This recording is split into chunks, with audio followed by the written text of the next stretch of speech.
Meus irmãos, muito boa noite. Que a graça e a paz de Cristo Jesus vos sejam multiplicados. Vamos dar alguns segundos aqui para a nossa conexão estabilizar e depois a gente vai citar aqui o motivo de estarmos aqui na nossa fanpage nesse momento.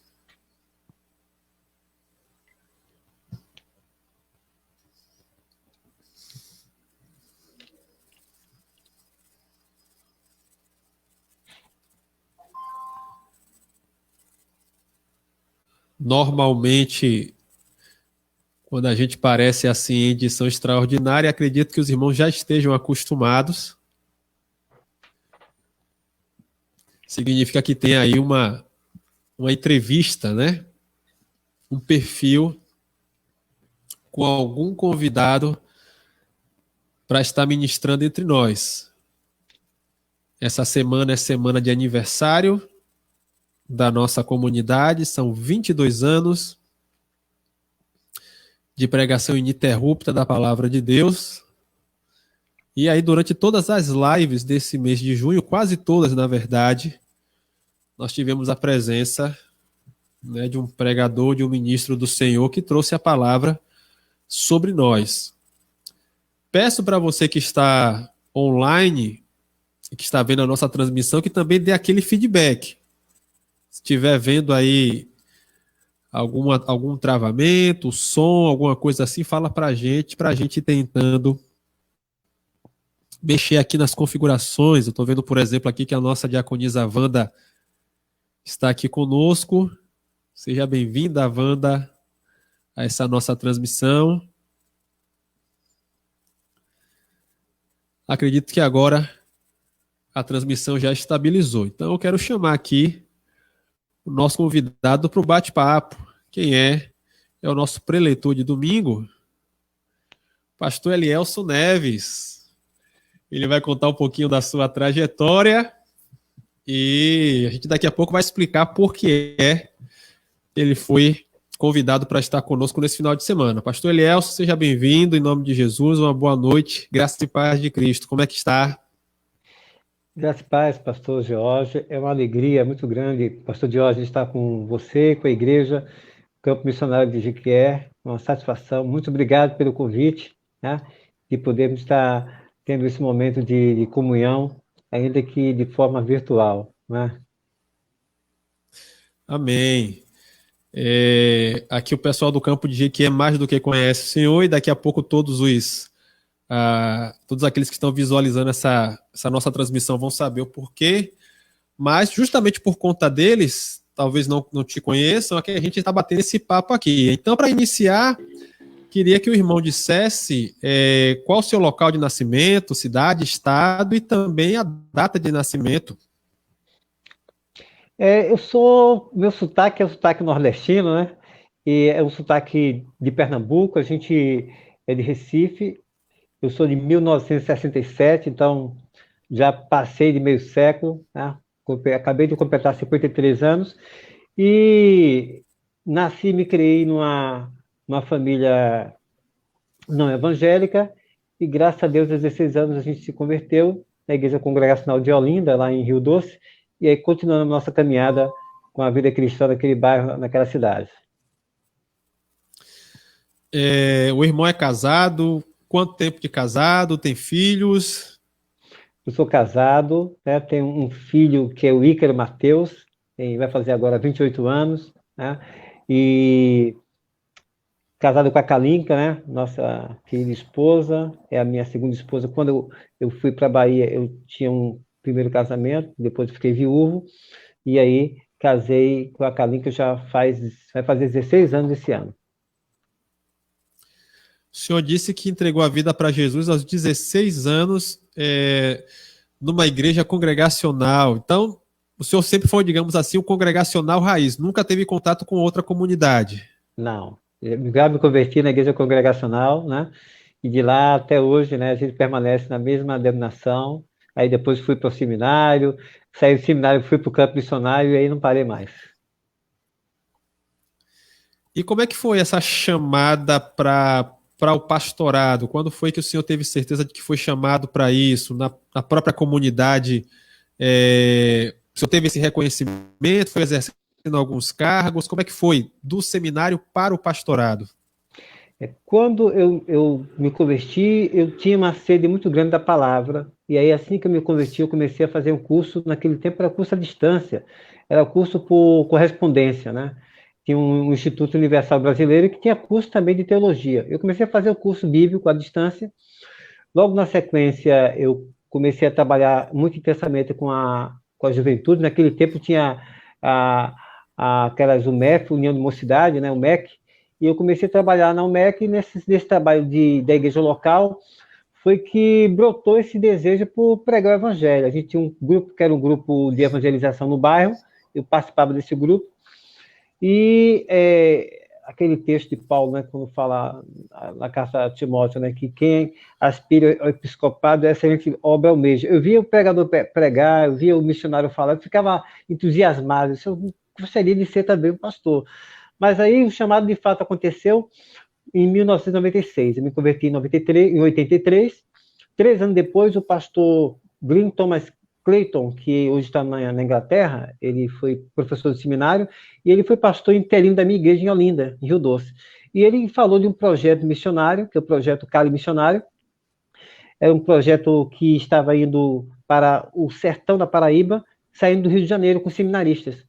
E se tivesse algum jovem interessado, podia participar. E eu me interessei naquele momento. Só que era uma coisa assim, ele estava falando comigo na escola dominical 10 da manhã, e o ônibus ia passar 1 hora da tarde em Olinda para pegar e ir direto para Paraíba. Então a gente não teve muito tempo de se preparar. Eu corri, fui em casa, peguei minhas roupas, minhas mochilas, e a minha mãe me liberou, fui embora, né? E eu passei 22 dias no sertão da Paraíba pregando o evangelho, e foi no sertão da Paraíba, Catolé do Rocha, Patu, Amino Afonso, e aquela região, né, Riacho de Cavalos. Nós percorremos mais de 10 cidades, Brejo do Cruz, Brejo do Santos, e naquele trabalho missionário foi que Deus me chamou, né, para o missionário. E quando eu saí dali, eu já saí decidido realmente a fazer missões. Eu estava no final do ensino médio, no ano seguinte, em 87, eu entrei no seminário congregacional do Recife. Certo. E quando foi que o senhor foi ordenado? Minha ordenação aconteceu aí quando eu comecei a fazer o seminário, mas antes disso as pessoas já me chamavam de pastor, porque eu pregava na igreja, né, fazia parte da evangelização. Aí quando terminou o curso, foi, na verdade, no meio do ano de 92, eu fui chamado para conhecer um campo na Bahia, que era o campo de Iramaia. Eu era seminarista, né, no começo do ano, eu passei o mês todinho as minhas férias de janeiro e fevereiro, eu passei no campo missionário. E quando eu voltei para Recife, eu decidi, né, voltar e assumir aquele campo que eu havia participado no estágio, que era o campo de Iramaia, na Bahia. E aí eu fui consagrado no dia 13 de agosto de 1992, tá certo? Lá no Recife, na igreja de Olinda mesmo, de Rio Doce. Aí de lá eu segui diretamente, eu fui consagrado numa sexta-feira. No sábado eu embarquei, né? Eu viajei para a Bahia, e no domingo eu tomei posse já como pastor missionário no campo missionário, né? E como foi, pastor, esse chamado para mudar, né? Sair da sua terra, né? Acredito que aí também haja um bom trabalho congregacional, talvez houvesse outras possibilidades. Como é o seu chamado para vir cá para a Bahia? Rapaz, foi interessante porque eu tinha um pastor muito amigo, né? Eu tinha muitos colegas do seminário que acharam que era loucura, né? Na época eu trabalhava, tinha um negócio, minha primeira esposa, ela era funcionária pública do estado de Pernambuco, professora, e aí eu larguei tudo e fui para o campo missionário, né? Ela largou o estado, largou o trabalho, e nós fomos para lá. E foi uma luta, porque eu tive dificuldade, porque as pessoas diziam que eu estava maluco, né? Hoje não, mas naquele tempo, fazer parte do campo missionário era uma aventura muito grande, porque havia uma estabilidade financeira muito grande, a gente não tinha um salário fixo, né? Dependia do departamento de missões, e às vezes faltava muito recurso. Então, muita gente falou para a gente não ir. mas eu encarei o desafio, entendi que era de Deus e fomos. E eu tive uma alegria muito grande, porque nunca, nenhum mês atrasaram meu salário, o Departamento de Missões. Eu sempre fui sustentado, o Senhor sempre foi fiel comigo, e foi realmente uma bênção, né, atender esse chamado. Mas Amém. não foi Deus foi fácil, não, fiel. foi muito difícil. Muito difícil. Teve algum fato que tenha ali marcado nesse tempo, né, enquanto missionário, que tu se lembre, né, que foi difícil, mas o Senhor viu a mão de Deus sobre a sua vida? Rapaz, teve uma. Na verdade, a mudança, nós vendemos tudo, vendemos, né, apartamento, vendemos tudo que tinha, né, dentro do apartamento. Apartamento não vendemos, não, mas os objetos sim. E voltei, eu fui para Iramaia com. Eu lembro como hoje, eu tinha 13 caixas de materiais, panelas, né, roupas, né, malas. E quando eu cheguei na rodoviária, o rapaz não queria embarcar a minha mudança, né? E foi uma maior confusão. Eu cheguei na rodoviária de Salvador, tinha uma empresa muito antiga, né? E o motorista só tinha um ônibus na cidade. Esse ônibus ele ia de manhã, tá certo? Para sair de manhã para para é, para Salvador, e um de Salvador saía para Ilha-Maia. Então, era um ônibus que durava uma viagem de 12 horas, mais ou menos. Então, era o dia todo viajando. 409 quilômetros, mas é uma viagem de 12 horas, aproximadamente, se tem ideia, né? E a estrada era de chão naquela época, né? O acesso de Iaçu a Iramaia era todo de estrada de chão. Então, eu não sei quantos quilômetros são, mais ou menos, mas eu te digo que era mais ou menos mais de 90 quilômetros de chão. Então, a viagem é uma viagem muito cansativa, né? Era um quarto da viagem, era a estrada de chão. Mas o cara não queria embarcar minha bagagem, que dizia que é muita bagagem, foi uma confusão muito grande. E quando eu cheguei em Iramaia, à noite, eu cheguei mais ou menos às 9h30, 10 horas da noite, pra você ter ideia, eu embarquei de manhã e cheguei 10 horas da noite em Iramaia, perdeu-se extravou minha bagagem, né? Uma parte da bagagem foi extraviada. Foi uma Misericórdia. luta, né? Uma luta. E naquele tempo, se ter ideia, a cidade não tinha água tratada, então a gente bebia água, a água era do jeito que saía do rio, chegava na casa da gente, né? Então a água tinha cor de Coca-Cola, isso chamou muita atenção da gente, né? Então você é acostumado com água tratada e a cidade não tinha água tratada. Você não imagina, né? Não concebe a ideia de uma cidade não ter uma água potável, uma água cristalina. Lá naquela cidade, naquele tempo, acho que a Gilene está aí participando dessa live, ela está lembrando que naquele tempo não tinha tratamento na água. Então, uma bomba jogava a água do rio para a cidade, da cidade era distribuída para as casas, mas não tinha tratamento, né, de cloro, né? Então, a água era muito barrenta. E o desafio era muito grande, não era só o desafio da distância, né, você ficava isolado, o desafio também da cultura, né? Porque você é nordestino, mas era uma cidade do interior da Bahia, uma cidade pequena, 12 mil, na época tinha 16 mil habitantes. Mas é um fato interessante, é que aquela cidade de Iramaia, a igreja congregacional era a maior igreja da cidade, então isso ajudou muito, né? A igreja de Iramaia na época, eu não sei hoje, mas naquela época tinha a Assembleia de Deus e tinha a igreja congregacional e a igreja católica. E a igreja congregacional foi a primeira igreja da cidade, antes da igreja católica. Então, isso fez com que eu chegasse na cidade e tive o status de ser o pastor, né, da cidade. Não tinha padre na cidade, só tinha eu. E o pastor da Assembleia de Deus só via mudando. Nunca tinha pastor fixo na igreja naquela época. Só depois de muito tempo. Eu fiquei lá 7 anos e meio. Então, uns 4 anos foi sem pastor fixo na igreja. E eu era o único pastor da cidade. E um fato marcante que foi um evento que aconteceu na cidade que foi quando teve uma estiagem de quase 4 anos, no início da década de 90, e teve um fenômeno na cidade de suicídio. Nós tivemos um período de 1 ano e 6 meses, 1 ano e meio, tivemos na cidade mais de 8 suicídios na cidade. Uma cidade pequena, isso é muita coisa, né? Então, uma média de a cada 2 meses tinha um suicídio na cidade, né? Chegou a ter, no mesmo mês, 2 suicídios na cidade.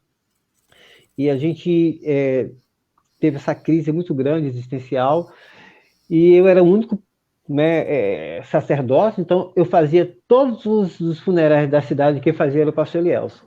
Era o funeral da igreja evangélica, do católico, do espírita, quem morria na cidade, eu fazia o funeral. E através dessa experiência, eu pude entrar em muitas famílias, em muitos lares, e muita gente pôde se converter através do trabalho de capelania, né? Que é um trabalho de capelania, você pregar, você ir lá na cerimônia.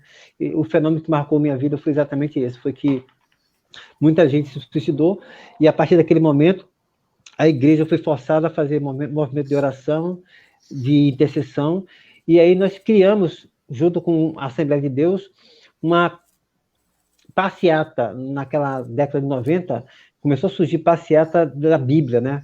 E nós fizemos uma passeata para abençoar a cidade. E depois que a igreja se juntou a fazer passeata na cidade do Dia da Bíblia, fazendo culto público e pedindo a benção em todos os cantos da cidade, parou, cessou de ter suicídio na cidade. Foi uma experiência muito forte que eu tive, né, na minha vida, né? E o suicídio parou, né? Eu lembro como hoje a gente, né, teve um período de sossego na cidade. Aí teve um avivamento, muita gente se converteu, a igreja chegou a ser uma igreja assim, bem influente na cidade, ainda hoje, né? Naquela época tinha o prefeito, o vice-prefeito, né, faziam parte da igreja. Então, a igreja ela teve um avivamento muito grande depois desse período de surto de suicídio. Mas foi um período muito triste, né? Vizinho da frente da casa pastoral suicidou, vizinho de trás suicidou, era suicídio por enforcamento. Foi um fato aqui marcante nos anos 93 e 94 de Iramaia. E como é que surge, pastor, a ideia de abrir um trabalho em Jequié, né? Que o senhor foi um dos instrumentos para abrir esse trabalho em Jequié. Como é que foi isso? Como é que foi esse estudo para iniciar esse trabalho por cá? Olha só, eu sempre fui muito visitado, o campo de Iramaia, o campo de Jequié, sempre foi um campo bastante visitado. Eu recebi a visita de Paulo Leite, e principalmente no período que eu fiquei viúvo em 96, em novembro de 96. Quando foi no começo do ano de 97, Paulo Leite esteve me visitando, né, conversando comigo lá, e ele passou por Jequié e disse: rapaz, como é que você tem uma cidade tão grande, tão próxima, e você não abre? Rapaz, eu tenho intenção de abrir, né, mas só que eu preciso ter recursos, ter apoio. E ele falou: eu posso apoiar. E aí, no período desse ano, né, a nossa irmã Gislene, que veio a se converter logo depois do falecimento da minha esposa, né, que eles eram amigas, né, primeira esposa, a Gislene se converteu, e aí a Gislene falou: pastor, eu estou indo morar em Jequié, né? A Gislene casa com Alexandre e vai morar em Jequié. Mas antes de morar em Jequié, nós recebemos a visita da missionária Sandra Roger, uma missionária negra muito famosa, acho, no mundo inteiro, tá certo? Missionária muito abençoada, e ela era executiva do DEM na época. E ela é muito amiga da gente. Ela esteve lá em casa, fizemos uma reunião, eu, ela, Alexandre e Gilene, e o Alexandre já estava, né, convertido na igreja, já tinha se convertido, estava lá firme, né? E aí nós decidimos que iam abrir o trabalho de Jequié se ele fosse morar lá. Eles foram morar, e quando foi em junho de 98, no ano seguinte, eles foram para lá, e nós abrimos o trabalho com o apoio da presença de Feira de Santana, do campo missionário na época era Vitória da Conquista, né, com o Diácono Cordeiro, eu, o pastor Zé Milton, que hoje está em Minas Gerais, e mais o pastor Oswaldo, né, e o presbítero Enoque, né, que é um presbítero que faleceu, mas ele era muito ativo na região, ele foi um pioneiro na primeira igreja de Feira de Santana, e ele também participou desse culto. Foi um culto na casa da Gilene, num bairro, acho que Novo Brasil, Nova Brasília, eu não estou lembrado bem do bairro, mas o bairro foi esse. Está aqui o bairro que nós fizemos um culto, deixa eu ver aqui o nome do bairro. E nesse dia, nós ficamos, né, o pé na cidade de Jequié como um ponto de pregação. E a partir daquele momento, todo mês, né, a cada 15 dias, às vezes era 15 dias, às vezes não dava para fazer de 15 em 15 dias, ia ser um mês, a gente ia lá em Jequié e fazia os cultos, né, com o povo de Jequié, junto com os irmãos de Iramaia. E aí surgiu, né, a possibilidade de eu ir morar em Jequié, foi que o pastor missionário Carlos foi para Iramaia, e ele ficou em Jequié, em Iramaia, e eu fui para Jequié, e a partir de então, eu fiquei o pé em Jequié, na verdade, em fevereiro de 99. foi quando a gente começou a morar em Jiquié definitivo. Mas o campo já existia, porque a gente já fazia culto todo mês, né, com ceia, né, na casa da irmã Gilene e do irmão Alexandre. Como é que foi pastorear aqui o campo de Jequié, pastor Elias? Também tem algum fato que tenha lhe chamado a atenção, alguns fatos que tenham sido relevantes para ti aqui durante o ministério, cá em Jequié? Pô, é interessante. Jiquié foi uma abertura muito assim maravilhosa, um campo muito bom. Eu tive um apoio muito forte da família do Alexandre, né, da irmã Salete. Né? Alexandre tem uma família muito grande na cidade e a irmã Salete me ajudou muito, junto com, na época era uma igreja triangular, se for a memória, e essa igreja deu muito apoio a gente, né, a família da Alexandre, tem uma irmã também da Igreja Batista que ajudou muito a gente, e aí começamos o trabalho, e o trabalho começou com uma cara muito interessante, uma cara de criança, né? A gente tinha muitas crianças na igreja, e eu acho interessante porque é um trabalho que, no começo, ele ficou até sendo famoso porque, é a igreja de crianças, e essas crianças cresceram, essas crianças se casaram, essas crianças estão na igreja, né? Eu estou falando aí na época era a Andréia, era o Alain, né? O Alexandre Girlene, a Vandeilma, né? Depois chegaram mais outros jovens, a família da irmã Áurea chegou logo, né, na sequência, no ano de 2000. Depois o Roth já estava na igreja, o Washington, quem chama de Roth, estava na igreja já há bastante tempo. Então, esses meninos começaram a chegar. Então, a igreja começou a surgir com muita criança, né? Com muito adolescente. Eu comecei a ensinar violão, eu tinha meu filho Ícaro, me ajudava porque eu comecei a ensinar violão para os meninos que eram amigos deles, e aí os meninos começaram a chegar, que era o Van, na época não, era o irmão do Davi, né? E mais o Flávio também, que tocava, eu comecei a ensinar. Pra você ter ideia, eu não toco nada, mas quem ensinou a tocar Flávio, né? Violão fui eu, né? Hoje o Flávio toca muito bem contrabaixo, violão, né? E o Van também toca, o Davizinho também toca muito bem, mas eu fui que ensinei essa galera aí no comecinho, lá no início, né? Olha aí, o povo está frutificando, né? Deixou frutos Verdade, permanentes aqui verdade. na cidade. E a ida para a região sudeste, como foi se despedir aqui do Nordeste, né? Além de longe, mais distante ainda da sua terra natal, também sair daqui do Nordeste, né? E sair do Nordeste e ir para o contexto sudeste. Verdade. Tem diferenças? Sentiu diferença do tratamento ou do jeito de ser do nordestino também para o pessoal do Sudeste? Hoje o senhor está no Espírito Santo, né? Tem sim. Na verdade, quando eu pensei, né, que meu tempo tinha já acabado, né, em Jiquié, porque Jiquié é uma cidade que eu fiquei durante 12 anos como pastor, um ano assim considerável, né, um pouco mais de 12 anos, e o que me chamou a atenção nesse período foi que eu achava que eu tinha que passar a bola para uma outra pessoa, já tinha chegado o meu tempo de sair, eu tinha um apego muito grande à cidade, né, a família da minha esposa da cidade, e muitos amigos, né? Eu digo que o campo de Jequié, para mim, é como se fosse irmãos, né? Eu tenho os irmãos da igreja não como ex-ovelhas minhas, mas como irmãos mesmo, a Gilena, a Alexandre, a Áurea, né? A Cíntia, a Família, né? Sinara, né? A família toda, né? A igreja é muito família, então não foi fácil sair de Jequié, vou ser sincero, foi difícil, né? Porque eu sou do Recife, né? Me casei pela segunda vez em Jequié, com a menina de Jequié, que é a Kalinka, né? Então, mas eu sentia que tinha terminado o meu tempo. E eu tinha na época um chamado para Vitória da Conquista, e o pastor Oswaldo me fez um convite para ir para o norte, para, na verdade, Macapá, Amapá. E eu disse, eu vou para Macapá. Então, comecei a me programar para ir para Macapá. Eu ia vender tudo, ia comprar um reboque para levar meus livros e ir embora para Macapá. Foi quando surgiu Vila Velha. O pastor de Vila Velha estava saindo, né? Na época era o pastor Davi Escodino, ele tinha ficado aqui 17 anos, ele já me conhecia, eu já tinha passado aqui na igreja, e ele me sugeriu meu nome, né? O pastor Oswaldo me deu sugestão, eu tive aqui pregando uma semana, e aí surgiu o convite de vir para cá. E quando eu cheguei aqui, Vila Velha é uma cidade do Sudeste, uma cidade assim, muito grande, né? Aqui nós temos quase 600 mil habitantes, cidade muito grande, né? Shopping, né? Avenidas, mas é uma cidade que é diferente do Nordeste, porque é uma cidade fechada. as pessoas não são abertas como aí. Então, até a gente brinca aqui que é difícil capixaba pegar Covid porque ninguém aperta a mão de ninguém, né? É uma piada que a gente conta aqui, porque você não dá oi para ninguém, nem aperta a mão de ninguém aqui, entendeu? Convite para jantar na sua casa, para almoçar, não tem isso. Aí é muito comum, né, Nordeste, você ir para casa de Sim. irmão, você ser chamado para almoçar, fazer um almoço junto, mas aqui não, cada um na sua. E isso chamou muita atenção da gente, né?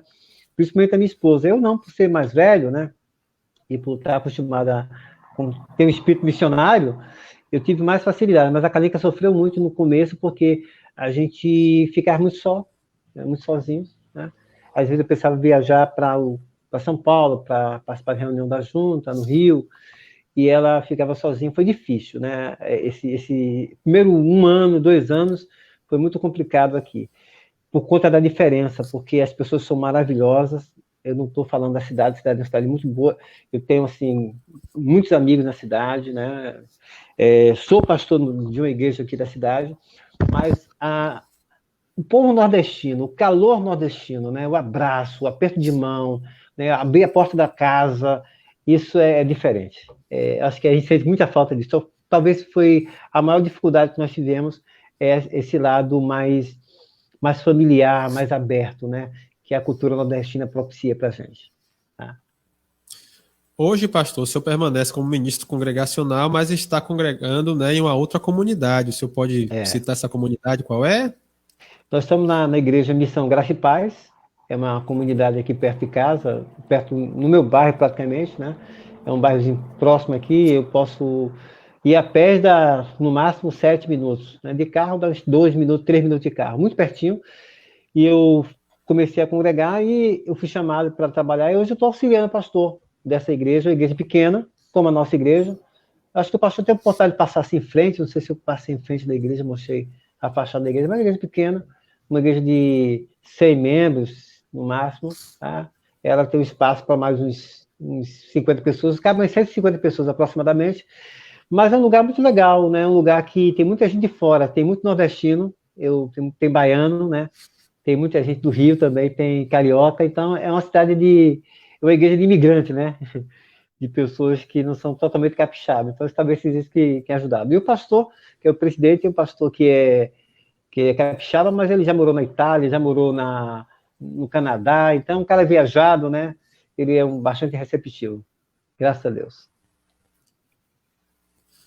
Amados, o pastor Elielson, ele será o preletor do domingo da nossa conferência de aniversário. Deus colocou no nosso coração o desejo de realizarmos cultos de ações de graças, por ele permitir esse nosso 22º ano de pregação contínua do Evangelho aqui na cidade de Jequié. E então nós teremos a possibilidade de ter aí alguns dos últimos obreiros ministrando sobre nossas vidas. Amanhã, no sábado, será o pastor Ademir Machado, que estará ministrando amanhã às 19 horas. E no domingo, às 19 horas, será o pastor Elielson, que estará ministrando a palavra a nós. Pastor Elielson, antes de nós encerrarmos aqui a nossa transmissão teste, se o senhor tiver uma palavra para deixar para aqueles que estão nos ouvindo, né, tanto para os membros aqui de Jequié, que são saudosos da presença sua, da irmã Kalinka também, ou outra palavra também, fique à vontade para citar. Eu queria, antes de terminar, eu vou deixar um texto que acho que esse texto ele me acompanha muito na minha vida e acho que ele é muito importante para a gente nesse momento de isolamento social. Eu sei que alguns estão em home office, como eu estou, mas alguns não podem estar porque tem que, às vezes, ir à luta, trabalhar, eu estou em serviços essenciais. Mas um texto que tem, assim, trazido um conforto muito grande ao meu coração é o texto do Salmo 121. Eleva os olhos para os montes, de onde virá o meu socorro? O meu socorro vem do Senhor, que fez os céus e a terra. É certo que nem dorme, não dorme, nem dormir tu guarda de Israel. O Senhor é quem te guarda, o Senhor é a tua sombra à tua direita. De dia não te mostrará o sol, nem de noite a lua. Né? O Senhor te guardará de todo mal. O Senhor guardará a tua entrada e a tua saída, desde agora e para sempre. Eu acho que a gente precisa, como cristão, como ser humano, que está vivendo nesse momento de crise, de tanta incerteza e segurança, a gente precisa encontrar socorro na presença do Senhor. Eu acho que nunca foi tão propício, tão importante a figura e a presença da igreja nos tempos de hoje, né? A gente fica procurando a todo momento alguma coisa para nos dar segurança, para nos sustentar. E muita gente está procurando essa sustentação numa vacina, espera de uma pessoa que consiga encontrar um remédio que possa trazer uma cura para a doença, que a gente sabe que o tratamento ele é sintomático, mas não tem a cura da doença ainda, né? E nem tem uma vacina preventiva. E a gente fica se perguntar, mas Senhor, o que vai acontecer com a minha vida? Eu gostaria de dizer para você, meu irmão, minha irmã, o Senhor, diz o salmista, é quem te guarda. O Senhor é tua sombra, a tua direita. Eu, quando era pequeno, eu gostava de brincar e fugir da sombra. Nunca consegui até hoje, né? Não tem como fugir dela. Então, Deus está do teu lado, né? Deus está do teu lado, Deus está te protegendo, Deus está te guardando, né? Então, que nós possamos guardar esse salmo que é chamado o Salmo do Viajante, né? O Senhor guardará a tua saída e a tua entrada, desde agora e para sempre. Que a gente possa estar confiante de que Deus é o nosso guardião, é Ele que nos guarda, é Ele que cuida de nós. Eu não estou dizendo para você relaxar, eu não estou dizendo para você se descuidar, para você não usar o álcool gel, para você não usar luvas, não usar o seu IPI, para você não usar os equipamentos e o isolamento social necessário. Não. Faça tudo isso. Mas saiba de uma coisa, se o Senhor não guardar a casa, em vão vigiam a sentinela, né? Se o Senhor não edificar a cidade, em vão, né? Em vão trabalhos que edificam. Então, que a gente possa descansar no Senhor, confiar que Deus é que guarda a nossa vida, confiar que Deus é que sustenta a nossa casa, confiar que você pode trabalhar, você pode fazer tudo, mas confiando na presença de Deus. Eu acho que a igreja que nós precisamos, cada dia que passa, fundamentar a nossa fé na presença do Senhor. Então, eu acho que esses dois salmos, Salmo 125, Salmo 121, têm me acompanhado muito nesses dias.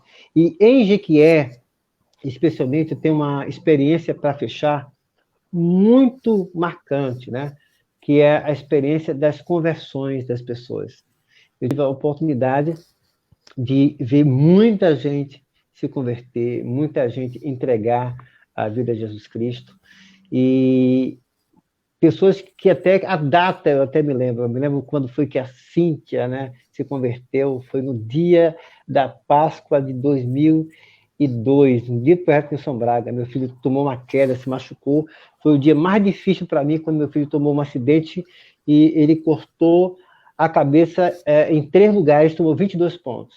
Testa, boca, cabeça, foi uma coisa terrível, em frente à casa. Mas naquele dia se converteram 3 pessoas, né? E eu me lembro da conversão dessas pessoas, né? Me lembro da conversão da irmã Áurea, da irmã Maria, né? E mais de uma vizinha que morava do lado. 3 pessoas se converteram no mesmo dia, né?